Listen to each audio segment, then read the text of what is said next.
9 മണിക്ക് ഇവിടെ നിന്ന് ഇറങ്ങണ്ടായിരുന്നു കേട്ടോ. ഇപ്പോൾ 9:30 ആകുമ്പോൾ ഞാൻ കണ്ടില്ല. ആണെങ്കിൽ നമ്മുടെ ദിവ്യയുടെ കസിൻ്റെ കല്യാണം കടയാണ്. നേരത്തെ ചെല്ലേണ്ട ആളാണ്. ഇതുവരെ ഒരുങ്ങി കഴിഞ്ഞിട്ടില്ല. ഞാനാണെങ്കിൽ റെഡി ആയി കഴിഞ്ഞു. നമ്മുടെ വണ്ടിയാണെങ്കിൽ നല്ല കുട്ടപ്പനാക്കി ഇട്ടിട്ടുണ്ട്. ഇതൊരു ചേച്ചി എനിക്ക് ഇതുവരെ റെഡി ആയിട്ടില്ല. ഇനി കല്യാണം കഴിയുമ്പോൾ അവിടെ ചെല്ലാൻ പറ്റുമോ? അത് ഒരുക്കും നമുക്കൊന്ന് കണ്ടു നോക്കാം കേട്ടോ.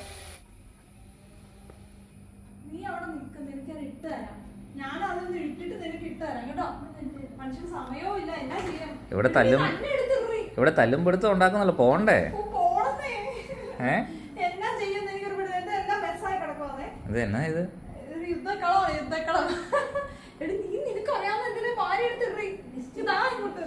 ഇതൊക്കെ ഇടണം നിർബന്ധമാണോ? കല്യാണം കഴിയുമ്പോഴത്തേക്കും നമുക്ക് അവിടെ ചെല്ലാൻ പറ്റുമോ? സമയം എപ്പോഴും തുറക്കണ്ടോ? 10 മണിക്കല്ല, ചങ്ങനാശ്ശേരി വരെ എത്തണം. 2-2.5 മണിക്കൂർ വണ്ടി ഓടിക്കണം. എടി ഇപ്പൊ തന്നെ ലേറ്റാ. ഇനി ഇറങ്ങിയില്ലെങ്കിൽ നമ്മളോട് ചെല്ലുമ്പോഴത്തേക്കും പരിപാടി കഴിയും കേട്ടോ.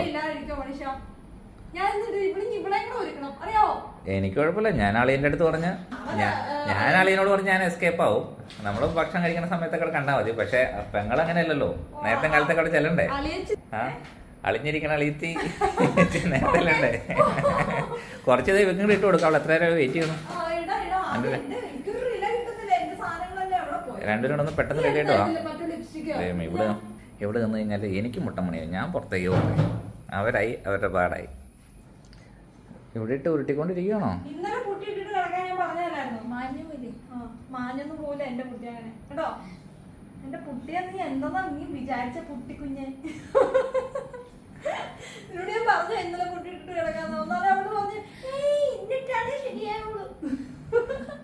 എന്നെ കൊണ്ടൊന്നും പറയിപ്പിക്കരുത്.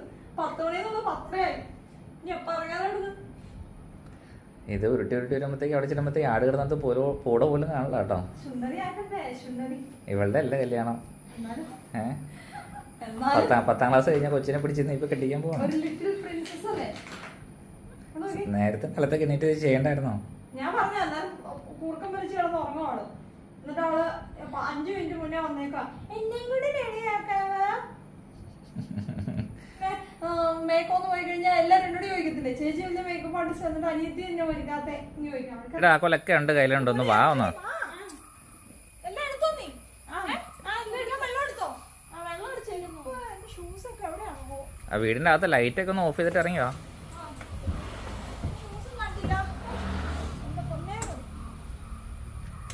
9 മണിക്ക് ഇവിടെ നിന്ന് ഇറങ്ങണ്ടായിരുന്നു കേട്ടോ. ഇപ്പൊ 9:30 ആകുമ്പോ ഞാൻ കണ്ടില്ല. പട്ടിയാണോ കുട്ടിയാണോ? എന്റെ പൊന്നോ, നോക്കി ഒന്ന് വരാവോ? ഒന്ന് ആറ്റിറ്റ്യൂഡ് ഇട്ടതൊക്കെ മതി. ഇങ്ങോട്ട് വാ. അങ്ങോട്ട്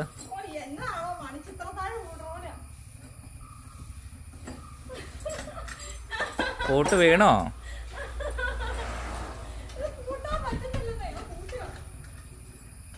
രണ്ട് താക്കോലൊക്കെ ഇട്ടാണ് നീ പൂട്ടണേ. ഒന്ന് വരാവോ? ഒന്ന്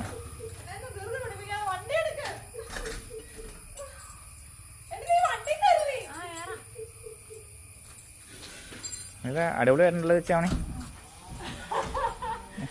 അതിനകത്തൊരു അലർച്ച കൊടുത്തു. അതന്നെ അത്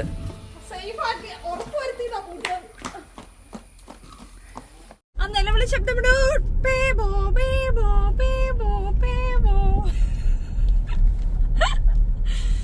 അപ്പൊ നമുക്ക് എവിടെ എത്തണം? ഇല്ല, ഒരിക്കലും ഞാൻ അനുവദിക്കുന്നതല്ല. പിന്നെ നമുക്ക് കസിന്റെ വീട്ടിൽ പോണം. എവിടെയാ? നമുക്ക് ഭരണങ്ങാനത്ത് വന്നിട്ട് കസിനെയും കൂട്ടി വേണം പോകാനായിട്ട്. ഇവിടുന്ന് ഭരണങ്ങാനം 1/2 മണിക്കൂർ കൊണ്ട് ഓടിച്ചെത്തിക്കുന്നതാണ്. അതിവിദഗ്ധമായ ഡ്രൈവിംഗ് ആണ്. 1 മണിക്കൂറാണ് ഇവിടുന്ന് കാണിക്കുന്നത് കേട്ടോ. അവളുടെ വീട്ടിലേക്ക് എന്റെ കസിനെയും കൂട്ടി പോണം. പക്ഷെ 1/2 മണിക്കൂർ കൊണ്ട് നമ്മുടെ ഡ്രൈവർ വണ്ടി ഓടിക്കുന്നതാണ്. Let's go.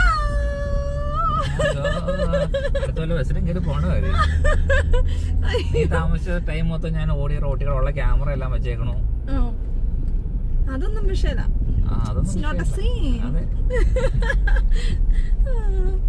സൂക്ഷിച്ച് ഓടിച്ചാ മതി കേട്ടോ. എന്റെ കസിനല്ലേ, അവൻ വേണ്ടി വെയിറ്റ് ചെയ്തോളൂ. ഇച്ചിരി 1/2 മണിക്കൂറാണെങ്കിലും താമസിച്ചാലേ അവന് കുഴപ്പമൊന്നുമില്ല. എന്റെ കസിൻ ആയതുകൊണ്ട് തന്നെ ആയിരിക്കും അവള് വന്നിരുന്നു എങ്ങനെയെങ്കിലും കെട്ടിയാതെന്ന് പറഞ്ഞായിരിക്കും അവനിരിക്കണേ. അയ്യോ മതി. ഇനിവേ എന്നാണീ ഫുഡ് കഴിക്കാറാകുമ്പോഴത്തേക്ക് എത്തിയാ മതി. ഇത് വല്ല ആന്റിയൊക്കെ കേട്ട് കഴിഞ്ഞാ എന്നെ ശരിയാക്കും.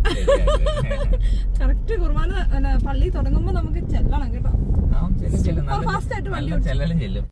അപ്പോൾ അതെ AI ക്യാമറയുടെ കണ്ണ് വെട്ടിച്ച് നമ്മൾ എങ്ങനെയൊക്കെ പോകാമെന്ന് വെച്ചപ്പോൾ അതേ MVD അവിടെ മുട്ട ക്യാമറ ആയിട്ട് ഇരിപ്പുണ്ടായിരുന്നു. നമ്മൾ പെട്ടു ഗൈസ്.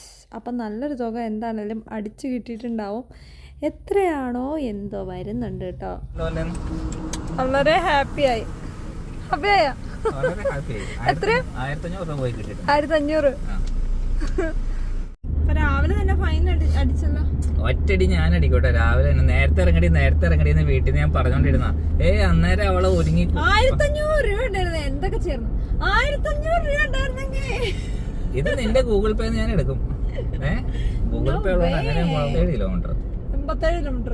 Very sad. ആകെ മൊത്തം ഈ നാട്ടിലെ സാറന്മാരോട് ചോദിച്ചു, സാറേ ഇവിടുത്തെ സ്പീഡ് എത്ര? 80. അതെങ്ങനെയാ പറയാ? മോനെ നീ പറഞ്ഞ ഒരു കാര്യം ശരിയാ. ഇവിടെ സ്പീഡിൽ എത്രയിൽ പോകാന്നുള്ള ബോർഡും കാര്യങ്ങളൊന്നുമില്ല. പക്ഷെ ഇവിടെ 80 പോകാൻ പറ്റുള്ളൂ. നമ്മുടെ പാലത്തോടുള്ള വഴി അറിയാലോ, നല്ല വഴിയല്ലേ. അപ്പൊ ആരാണെങ്കിലും ഇച്ചിരി എമർജൻസി ആണെങ്കിലും ഇച്ചിരി കാല് കൊടുത്താലല്ലേ പോകുള്ളൂ. എന്താ പറയാ, നമ്മുടെ കയ്യിലിരിക്കുന്ന കാശ് പോയി. സാറുമാർ തന്നെ പറഞ്ഞു ഫൈൻ അടച്ചു. ഇനി പറഞ്ഞിട്ടൊന്നും കാര്യമില്ല. ബോർഡ് ഇല്ലാത്തതിന് ഞങ്ങൾ എന്നെ ചെയ്യാൻ പറ്റും? ഞങ്ങൾക്ക് കൊണ്ട് ബോർഡ് വെക്കാൻ പറ്റുമോ? മൂടുപോയിട്ട് തന്നെ മൂഞ്ചിയ ജീവിതം നമ്മുടെ നാട്ടില് മൂഞ്ചിയ മൂടുപോയിട്ട് കാര്യം. ചെറുപ്പക്കാരെല്ലാം നാടുവിടുന്നേ. അല്ല, സ്പീഡ് വയലേഷൻ ഒക്കെ നല്ലതാണ്. പക്ഷെ അത് എത്ര കിലോമീറ്റർ പോകണം എന്നുള്ളത് അറിയണ്ടേ? ഈ റോഡിൽ എത്ര കിലോമീറ്റർ സ്പീഡ് എന്നൊന്നും അറിയണ്ടേ? അറിഞ്ഞാലല്ലേ നമുക്ക് ആ സ്പീഡ് താഴെ ഓടിക്കാൻ പറ്റുള്ളൂ. അല്ലാണ്ട് ഇതിൽ ഓവർ സ്പീഡ് ഇവിടുത്തെ സ്പീഡ് എത്രയാന്ന് ഇപ്പൊ പിടിച്ചുമ്പോ പറഞ്ഞു 80 കിലോമീറ്റർ ഇവിടുത്തെ സ്പീഡ് എന്ന് പറഞ്ഞു. ഇനി തൊടുപുഴ മോറ്റോട് വഴിക്കുമ്പോൾ അവിടുത്തെ സ്പീഡ് എത്രയാ? ആ വഴിയിലെ സ്പീഡ് എത്രയാ? നാഷണൽ ഹൈവേ അല്ലേ, അവിടുത്തെ സ്പീഡ് എത്രയാ? നിനക്കറിയാവോ? ആ ലൈസൻസ് എടുക്കുമ്പോ അങ്ങനെയാണെങ്കിൽ എറണാകുളം ആലപ്പുഴ വഴിയില് ലേണേഴ്സിനകത്ത് തന്നെ പറഞ്ഞേക്കണേ എത്ര കിലോമീറ്റർ സ്പീഡ് പറഞ്ഞേക്കണേ? ഞാൻ മറന്നുപോയി. ഇപ്പൊ ഓരോ വഴി കാണുമ്പോ ഇത് നാഷണൽ ഹൈവേ ആണോ ഏത് വഴിയാന്നുള്ളത് നമ്മളെങ്ങനെ അറിയണം? അപ്പൊ എന്തായാലും കാശ് പോയത് പോയി. അപ്പൊ വണ്ടി ഓടിക്കുമ്പോ റോഡിലെ ക്യാമറ നോക്കുക, AI ക്യാമറ നോക്കുക, പോലീസിന്റെ ക്യാമറ നോക്കുക, എല്ലാ ക്യാമറയും നോക്കുക. അതിന്റെ ഇടയ്ക്ക് വേറൊരു കോമഡി കൂടെ, വണ്ടി ബ്ലാക്ക് ലിസ്റ്റഡ് ആണ്. അതെന്നാന്ന് എനിക്കറിയാൻ പാടില്ല. സാറേ ഞാൻ പരിവാഹനത്ത് ചെല്ലാൻ പെൻഡിങ് ഒന്നും ഇല്ലല്ലോ. അതെന്നാന്ന് അവർക്കറിയാൻ പാടില്ല. വണ്ടി കണ്ട പിടിച്ചോണ്ട് പോകുന്നു പറഞ്ഞു. അതിനെ പിടിച്ചോണ്ട് പോണേ അത് ചേട്ടായി മറ്റേ സ്ക്വാഡ് ചേർന്നില്ലായിരുന്നോ? ബ്ലാക്ക് സ്ക്വാഡോ? ആ സ്ക്വാഡ് അല്ല അതുകൊണ്ടാണോ ബ്ലാക്ക് ലിസ്റ്റില്? ഫാസ്ടാഗിന്റെ അകത്ത് ചില നമ്മള് ഇടുക്കിക്കാർക്ക് വെച്ചിട്ടുണ്ടെങ്കിൽ എപ്പോഴും ഫാസ്ടാഗ് ക്രോസ് ചെയ്യേണ്ട ആവശ്യം വരില്ല. അപ്പൊ കുറെ നാളോട്ട് ഫാസ്ടാഗ് ക്രോസ് ചെയ്യുമ്പോൾ അതിന്റെ അകത്ത് കാണിക്കും ബ്ലാക്ക് ലിസ്റ്റ്. അതെന്നാണാവോ? അത് മിനിമം ബാലൻസ് താഴെ പോയി കഴിഞ്ഞാൽ സ്കൂളിൽ പഠിക്കുമ്പോ തൊട്ട് ബ്ലാക്ക് ലിസ്റ്റ്. ബാക്ക് ബെഞ്ചേഴ്സ് എന്ന് പറഞ്ഞാൽ ബ്ലാക്ക് ലിസ്റ്റ് ആണ്. എല്ലായിടത്തും ബ്ലാക്ക് ലിസ്റ്റാണ്. എന്നാ ചെയ്യാനാണോ മതി. 1500 രൂപ ഉണ്ടായിരുന്നെങ്കിൽ എന്തെല്ലാം മേടിച്ചു? 1500 രൂപ ഉണ്ടായിരുന്നെങ്കിൽ ഡീസൽ അടിച്ച് കഴിഞ്ഞാൽ എന്തൊരു വണ്ടി ഓടിക്കായിരുന്നു. മിണ്ടായിരിക്കുന്നല്ലോ മര്യാദ. എനിക്ക് ഗൂഗിൾ പേ മര്യാദക്ക് പറഞ്ഞ ക്യാമറ പറഞ്ഞാ കേൾക്കണ വെച്ചാൽ എങ്ങനെ? കല്യാണം അവിടെ 11 മണിക്കല്ലേ കല്യാണം. ഇപ്പൊ തന്നെ സമയം 10:30 കഴിഞ്ഞില്ലേ? ചങ്ങനാശ്ശേരി എത്തണ്ടേ? ഞാൻ പയ്യെ പോണുള്ളൂ. കല്യാണം കൂടിയില്ലേലും വേണ്ടില്ല, ഞാൻ പയ്യെ പോകണ്ട. എനിക്ക് പറ്റില്ല.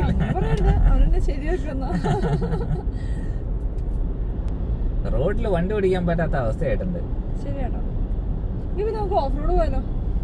കാട്ടിൽ കയറി കഴിഞ്ഞാൽ ഫോറസ്റ്റ്. റോഡിലിറങ്ങിയ പോലീസുകാര് MVD-ക്കാര്. റോഡ് വിട്ടുന്ന ഓഫ് റോഡ് പോകാൻ നോക്കി കഴിഞ്ഞാൽ അവിടെ ഫോറസ്റ്റുകാര്. പിന്നെ നമ്മൾ എവിടെ പോകും? മമ്മി പറഞ്ഞാല് വീട്ടിലിരിക്കുക. നമുക്കൊരു എക്സ്പീരിയൻസ് ഉണ്ടായത് എന്റെ വീടിന്റെ അടുത്തുള്ള കുറച്ചൊരു ഫോറസ്റ്റ് ഏരിയ ഉണ്ടല്ലോ. അതെ, ഇവിടെ കാട്ടിയാണല്ലോ പണ്ടേ. വീടിന്റെ അടുത്തുള്ള ഫോറസ്റ്റ്. അവിടെ നമ്മള് രണ്ടുപേരും കൂടെ ഒരു ദിവസം പോയിരുന്നു കഴിഞ്ഞപ്പോഴേ ഇവിടെ ഇരിക്കാൻ പാടില്ല എന്ന് പറഞ്ഞ് എണീപ്പിച്ചു വിട്ടുന്നേ. ഞാൻ ആ നാട്ടുകാരിയാന്ന് ഓർക്കണം.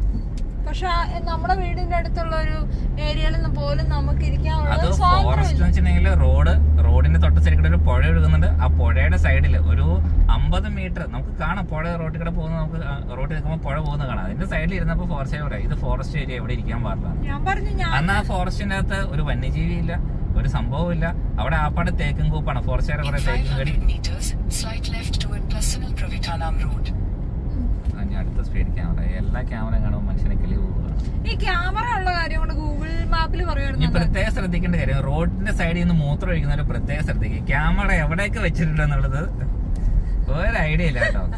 അതിന് വരെ നല്ല ക്ലിയർ ഫോട്ടോസ് ചെയ്താൽ മതി. ഞങ്ങൾക്ക് അറിയാം എന്നാ നിനക്ക് ഇവിടെ പോലീസുകാർ കൊണ്ട് പയ്യെ പോകാൻ പറഞ്ഞുകൂടെ ഗൂഗിൾ മാപ്പേ? അത് ശരിയാട്ടോ. ഞാൻ ആലോചിച്ചു പുതുതായിട്ടൊരു അഡ്വാൻസ്ഡ് ടെക്നോളജി വരുവാണെങ്കിലേ ഈ AI ക്യാമറ ഒരു 10 മീറ്റർ 20 മീറ്റർ ഡിസ്റ്റൻസില് ഇതിനെ പിടിച്ചെടുക്കാൻ കഴിയണം. എന്നിട്ട് ഉണ്ടായിരിക്കും അവിടെ ഒരു പുതിയൊരു കാര്യം പറയുമ്പോ അവളുടെ ഒരു അല്ലേ? ശരിയല്ലേ ഞാൻ പറഞ്ഞാലും ഇല്ല? കുഴപ്പമുണ്ടോ? നിന്നെ ഞാൻ ഇറക്കി വിട്ടാൽ മതിയായിരുന്നു. അവര് പറഞ്ഞു എന്റെ പൊന്നു വെച്ചാൽ നിങ്ങൾ പൈസ ഞങ്ങൾ പോക്കറ്റിൽ നിന്നിട്ട് അടച്ചോളാം പറഞ്ഞ് ഇറക്കി വിട്ടാ. ഇതിനെ എടുത്തോണ്ട് പോ. അയ്യോ അളിയന്റെ മേടിക്കാം. അളിയ സമയത്തും കാലത്ത് ഞങ്ങൾ എത്തണമെങ്കിൽ കാശ് തരാൻ. അന്നേരം അവൻ വേണേ പറയും നിങ്ങൾ വന്നില്ലേലും കുഴപ്പമില്ല, എന്റെ കയ്യിലെ പൈസ കളയാനായിട്ട്. എന്നാലും 1500 രൂപ. ഇങ്ങനെ വിഷമിപ്പിക്കല്ല എന്നെ. എന്റെ അക്കൗണ്ടിലായ 1000 രൂപയുള്ളൂ. എന്റെ കയ്യിൽ നിന്നൊന്നും തരാനില്ല. സമയം പോയിരിക്കുക. എന്നാലാണോ ഒരു JCB ഈ പൊക്ലീനൊക്കെ അങ്ങ് മാറ്റിയിടും. പിന്നെ എന്തുവാ തടി കൊണ്ടുപോകണ തടി പൊക്കുന്ന ക്രെയിനാണത്. ആണോ? ഓ ഞാൻ അത്ര ശ്രദ്ധിച്ചില്ല. അല്ലെങ്കിൽ പൊക്ലീൻ എന്താ സാധനം? അത് ഞാൻ ചെറുപ്പം തൊട്ടേ പറയുന്ന പൊക്ലീന്ന്. പൊക്കുക ക്ലീൻ ചെയ്യുക, അതായിരിക്കും ഉദ്ദേശിച്ചത്. അപ്പൊ നമ്മൾ ഇത്രയും കാശ് കൊടുത്ത് വണ്ടിയൊക്കെ മേടിക്കുന്നുണ്ട്. അതിനകത്ത് സ്പോർട്സ് മോഡും കാര്യങ്ങളൊക്കെ ഉണ്ട്. എന്തിനാ വെറുതെ സ്പോർട്സ് മോഡ് മിറ്റത്ത് ഇടയുള്ളവർ അവിടെ മാറ്റി ഞാൻ നോർമൽ മോഡിലേക്ക് ഇട്ടു. പയ്യെ പോവാ. വെറുതെ അല്ല ഫോണൊക്കെ ഇവിടെ നിർത്തിപ്പോയത്. അപ്പൊ അതായത് നമ്മുടെ കസിന്റെ വീട്ടിലെത്തിയിട്ടുണ്ട്. സേറ ബേബി, സേറ ബേബി ഇനി ഒന്നേ. ഇളയാള് മുഖം തരുന്നല്ലോ. ആഹാ കല്യാണത്തിനൊക്കെ റെഡി ആയിട്ട് നിൽക്കുമായിരുന്നു. പോവാം പോവാം. നാണോ പിള്ളേർക്കൊക്കെ? എല്ലാവരും കളിയാണോ?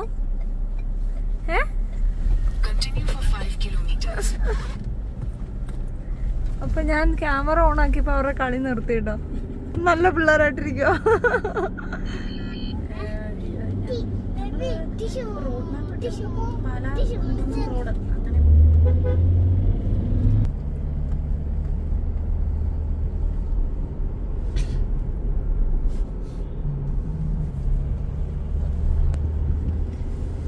എന്താണ് ശുഷ്കാന്തി ഒക്കെ പോയോ? അയ്യോ ഉറക്കം വരുന്നുണ്ടെന്നാണല്ലോ. ക്യാമറ നോക്കിയൊക്കെ ഇരിക്കണേ. അതെ, സ്വന്തം പോക്കറ്റിൽ നിന്ന് കാശ് കളയണ്ടല്ലോ എന്ന് ഓർത്തിട്ട് പേടിച്ചിട്ടാണോ? സ്വന്തം പോക്കറ്റിൽ നിന്നല്ല, ഭാര്യയുടെ പോക്കറ്റിൽ നിന്ന്. ഭാര്യയുടെ പോക്കറ്റ് കാളിയാണല്ലോ. ഞാൻ ഈ കമ്മലൊക്കെ ഇട്ട് മടുത്ത് കേട്ടോ ഇരുന്ന്. 1/2 കിലോ ഉണ്ട് ഒരു കമ്മല്. ദൂരെ വെച്ചാൽ അവിടെ ചെല്ലുമ്പോ ആരുടെ അനക്കവും ഇല്ല. കിച്ചാണിയൊക്കെ ഉറങ്ങിയോ? ഒരാൾ ഉറങ്ങിട്ടോ. ഇളയ ബേബി ഉറങ്ങി. അവന്റെ പേരെന്നായിരുന്നു? ഇല്ലോൺ. അപ്പൊ ഇതാണ് എന്റെ ചേച്ചി. ഇതേ ഒരു ഹായ് വന്നേ സേറ. രണ്ടുപേരും ഹായ് തന്നേരെ. നാണോ കേട്ടോ. ചേച്ചി ഒരു ഹായ് തന്നേരെ. മടുത്തോ എല്ലാരും?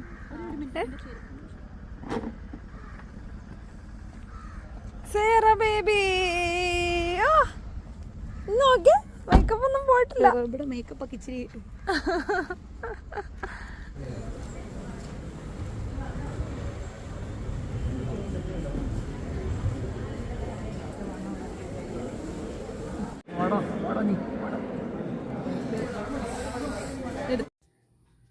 അപ്പവും അവിയലും തോരനും ഒക്കെ കൂട്ടി കഴിക്കുന്ന ആരെയും കണ്ടിട്ടുണ്ട്? ഇവിടെ ഒരു ഡയറ്റുകാരനിരുന്ന് അപ്പവും അവിയലൊക്കെ കഴിക്കുന്നുണ്ട്. ഒരു വല്ലാത്തൊരു ഇത് തന്നെ. അപ്പം അങ്ങനെയുണ്ട് ചില ആളുകളിവിടെ. അപ്പം ഒരുപാട് നേരം വെയിറ്റ് ചെയ്ത് കിട്ടി. അവസാനം ഒരു ഊഴം കിട്ടി ഫോട്ടോ എടുക്കാനായിട്ട്. ഒത്തിരി പേരുണ്ടായിരുന്നു ഇവിടെ ഫോട്ടോ എടുക്കാനൊക്കെ. അപ്പം നമ്മുടെ ബ്രൈഡ് ആൻഡ് ഗ്രൂമിനെ പറ്റി പറയുകയാണെങ്കിൽ രണ്ടുപേരും ഡോക്ടേഴ്സാണ്. അപ്പം ഫൈനലി നമ്മുടെ ഫോട്ടോ എടുക്കാനുള്ളൊരു അവസരം ഇത് കിട്ടിക്കഴിഞ്ഞു. അപ്പോൾ നമ്മൾ ഫോട്ടോ ഒക്കെ എടുത്തു. സ്റ്റേജിലാണെങ്കിൽ ഭയങ്കര ചൂടാണ് കേട്ടോ. ലൈറ്റും എല്ലാം കൂടെ വരുമ്പോഴത്തേക്കും അവരെ സമ്മതിക്കണം കേട്ടോ. ഭയങ്കര ചൂടാണ് പൊതുവേ. ഈ ഡ്രസ്സും എല്ലാം കൂടെ വരുമ്പോഴത്തേക്കും. അപ്പോൾ അങ്ങനെ ഫോട്ടോ ഒക്കെ എടുത്തു. നമ്മളിതേ പരിപാടികളൊക്കെ കഴിഞ്ഞ് തിരിച്ചു പോകണം. എൻ്റെ ഒരു കോലം കണ്ടോ കല്യാണം കഴിഞ്ഞപ്പോഴത്തേക്കും. എൻ്റെ അമ്മ എല്ലാവരും അടുത്തിടപാട് തീർന്നു കേട്ടോ. കാതെ കിടക്കുന്ന ആ കമ്മൽ തന്നെ ഊരിയപ്പം ഭയങ്കര സമാധാനം കേട്ടോ. ഒരു 1/2 കിലോ ഉണ്ടായിരുന്നു കമ്മൽ തന്നെ. പക്ഷെ നല്ല രസമുണ്ടായിരുന്നു, നല്ല എലഗൻ്റ് ആയിട്ടുണ്ടായിരുന്നു, നല്ല കമ്മലായിരുന്നു. അതൊക്കെ ആ ഡ്രസ്സിനൊക്കെ നന്നായിട്ട് മാച്ച് ആവുന്നുണ്ടായിരുന്നു. ആ കമ്മലിടാൻ വേണ്ടിയിട്ടാണ് ആ ഡ്രസ്സ് ഇട്ടതെന്ന് പറയാം. അത്രയും രസമാണ് ആ കമ്മൽ, നല്ലൊരു ചുമുക്കയാണ്. അപ്പോൾ ബ്രൈഡ്സിനൊക്കെ ആണെങ്കിലും പറ്റിയ സ്യൂട്ടാവുന്നൊരു ഇയറിങ്സാണ്. അപ്പോൾ അങ്ങനെ നമ്മളിതേ നമ്മുടെ വീട്ടിലേക്ക് പോകണം. എന്തൊരു സ്വാതന്ത്ര്യം കമ്മലൂരിപ്പം. ദീപ്തി അന്നിയുടെ മടിയിലാണോ 2 കുഞ്ഞുവാവകൾ കയറിയിരിക്കണേ? നിറയെ കുഞ്ഞുവാവൊക്കെ ഇരിക്കണമല്ലോ.